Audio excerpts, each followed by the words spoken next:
We've seen linear filters. We've seen the idea about low-pass filtering is quite interesting. However, there are certain problems with it in that sense that it doesn't really remove noise and retain the information that we might be interested in the images. To be able to tackle this, we'll now study a bit nonlinear filtering. We'll see that it can actually preserve edges, and we'll study the two ones, the median and anisotropic diffusion. The first one, median filtering, is actually quite a simple idea. So it is a nonlinear filter, as I said, and the method is a rank order filtering. What you do is you take a patch of an image, you rank order all the intensities in it, you take the middle value in that ranking and assign it to the patch center. And then you go over all the images in a sliding window sense. That's really this easy. The interesting part of this median filtering is that there are no new gray levels that will emerge in the image. You only use the gray levels that's inside the image. So if you have an image that's only integer based, it will still remain integer. You will not create an outlier, you will not create very low values. It's quite nice. But the most interesting part about median filtering is actually its odd man out effect. So the advantage of median filtering is that if you have such a sequence, and you see that in this sequence, most of the values are 1, 1, 1, and then you have the 7 that is really high, and then 1s again. If I do median filtering here, I will actually get 1.1 again here. I will not get 7. And that's quite nice because it basically tells me that I'm not really affected by outliers. And as you'll see in a second, it also tells you that you can actually really preserve edges. Let's see a very simple 1D example. At the top, you have an input signal. Basically, you have slowly varying intensities. Then you have a huge outlier, again, slowly varying intensities. Then you have a sharp edge, slowly varying intensities, an abrupt change, and smooth variations upwards. Now, if I were to take a box filter, an averaging filter, and filter this signal with a box width of 5 pixels, then what I would get is this result here. Now, you see several things here. First of all, the level here is actually affected by the outlier. The transition here is smoothed out, and the transition here is smoothed out. Furthermore, the straight area here is also gone. It actually now has a curve. It has huge effects. If I were to use median filtering, again, with the size of the patch set as 5, so the same size as the box filter, I actually get a response just like what I wanted. I get rid of the outlier, I retain the sharp transition, I retain the straight area here, I retain the sharp transition and the smooth variations. So it's actually the outlier is gone, the transitions are preserved, it looks like it's doing exactly its thing, it's great. So we can ask whether median filtering, is it the solution to our blurring problem? And in some aspects it is. I mean, it completely discards the spike. And linear filters will always respond to all aspects, including the spikes. So it's great for robustness outliers. And noise such as salt and pepper noise, shot noise, Poisson noise in microscopy, I mean, these are this type of outliers. So median filtering is great for that. Median filtering also preserves discontinuity. So linear filters produces rounding off effects, as we've seen. It creates blurring. So median filtering doesn't do that. So it's great for preserving sharp transitions, high frequency components, and especially edges and corners that we're interested in. So it all sounds fantastic, but don't become all too optimistic because actually it has some adverse effects as well. So I take median filtering here, and I use the image and basically apply median filtering of size 3 by 3. And the results I get is this guy here. Now, it's interesting. You see, I remove noise to some effect, for sure, and I don't blur the image as much. So here what I show is a result of a Gaussian filtering with similar filter size. And you can see here, especially for instance, around this area, the information in the image is well preserved in the median filtering, while it's blurred out in the Gaussian filtering. But you have other things. In the median filtering, there are certain things that are completely destroyed. Look at, for example, the eye of the lady here. The median filtering changes it drastically from the image. it actually removes the white part of the eye completely, if I look at here. The Gaussian filtering blurs it, but keeps this. So in a sense, it sharpens the edges, but it also destroys edge cusps, protrusions. It actually changes the image content. Now, actually, I think it's easier to see it if I simply apply medium filtering, not 1 time, but 10 times. I see that most of the information, look at the eyes, they're completely gone. I mean, some edges are preserved. Look at the lips, it's actually quite there. The color is there, it's very nice, but it actually destroys most part of the image. It creates this patchy artifact, so important details are lost. I mean, we could just remove the earring of this person simply by medium filtering.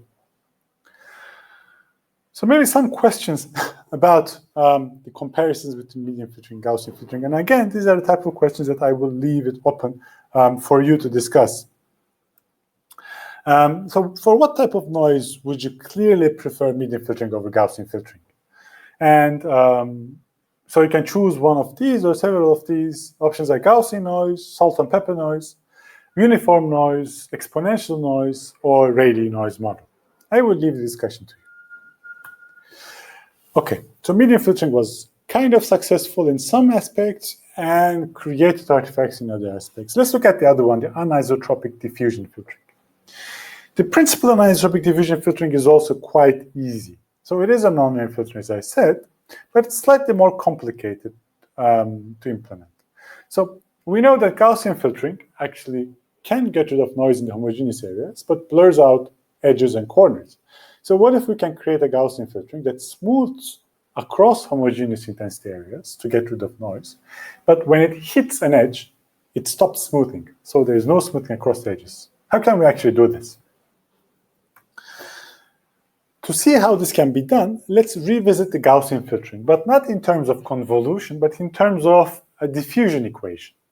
So a diffusion equation basically models how a heat source would diffuse across a domain.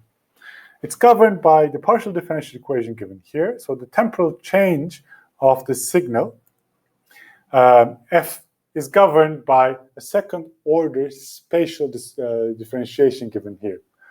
So the Laplacian operator, the divergence of c, and then the gradient of f. So this is a partial differential equation, so we need some initial and boundary conditions. And specifically, for applying diffusion equation for filtering images, we set the initial condition as the original noisy image, and the boundary conditions simply as 0. So there should be no leakage or there is no change in the boundaries. So if I assume that the diffusion coefficient here, which tells me how fast at each point in space and time the diffusion should happen, if I set that as a constant, then the diffusion equation turns into this, the Laplacian equation. In 1D, it looks something like this. And the solution of this is actually a convolution. It's actually convolution of the image with the Green's functions of this operator. Now, the Green's functions of that operator is actually a Gaussian distribution. So the result of diffusion equation with constant diffusion coefficient is simply taking the image, the noise image, and simply filtering it with a Gaussian kernel. And the Gaussian growth rate standard deviation depends on the diffusion coefficient and time, how long I run the diffusion equation. So if time is increased, I basically smooth it more. If diffusion coefficient is increased, I smooth it more. Okay, so the Gaussian filter with time-dependent standard deviation looks something like this. This gives me a very interesting idea. So the nonlinear version can actually maybe depend on the image content.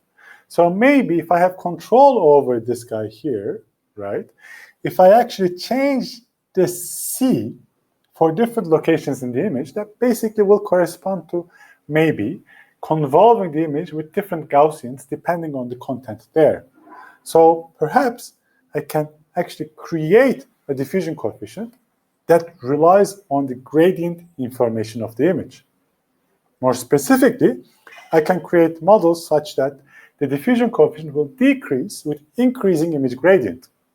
You can actually use a very simple squared exponential form, or there's simply the this form given here, with some controls over how much the diffusion coefficient will decrease with increasing gradient. So let's look at the pictorial, what this means. It looks something like this. I think this is the first model down there, or this, this is the first model.